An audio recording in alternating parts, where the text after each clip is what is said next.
Sama sa Manila, grabe na usab ang trapiko sa syudad sa Sugbo, Mandaue, Lapu-Lapu ug ubang parte sa Metro Cebu.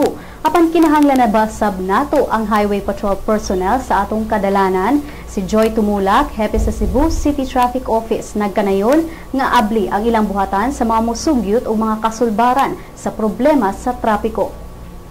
Ang ato mga enforcers na naa sa daan, unya ituli ang highway patrol. Pero bisan kinsa nga law enforcer, bisan kinsa nga bisan asa nga mga agency nga mutabang nato sa SITOM, sa CCTO, pag-implement sa ato ang traffic rules din sa atong syudad is atong gi-welcome.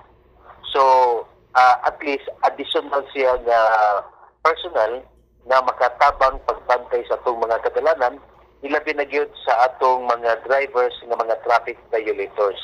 Kay based on atong records, mo record ni og mga halos 3,000 to 4,000 violations a week.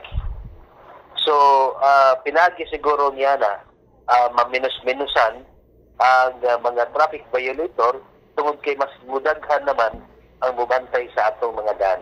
So, for me, sa akong personal, gi-welcome nako ang mga law enforcement agency nga mutabang sa pagbantay sa atong syudad regarding sa traffic, kung regarding na gani kung giunsa nila pag-perform ang ilahang duties pagbantay sa atong mga kadalanan, siguro lookout na sa LTO o mismo sa kadagkuan sa highway patrol pag-anid sa ilang mga personnel desdan.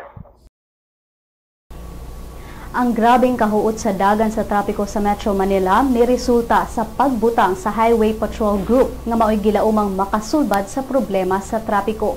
Si PNP Chief Ricardo Marquez nagkanayon nga walay milagrong mahitabo sa pagsulbad sa problema sa trapiko sa Metro Manila.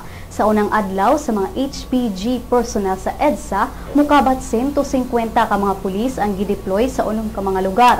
Kini ang Balintawak, Cubao, Ortigas, Shob Boulevard, Guadalupe ug Taft Avenue.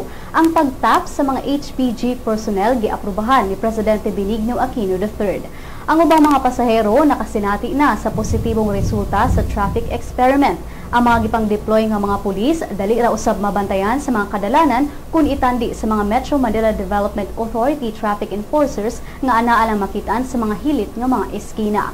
Padayon pang giobserbahan sa mga kadagkuan sa kapulisan o sa MMDA personnel ang resulta sa traffic experiment.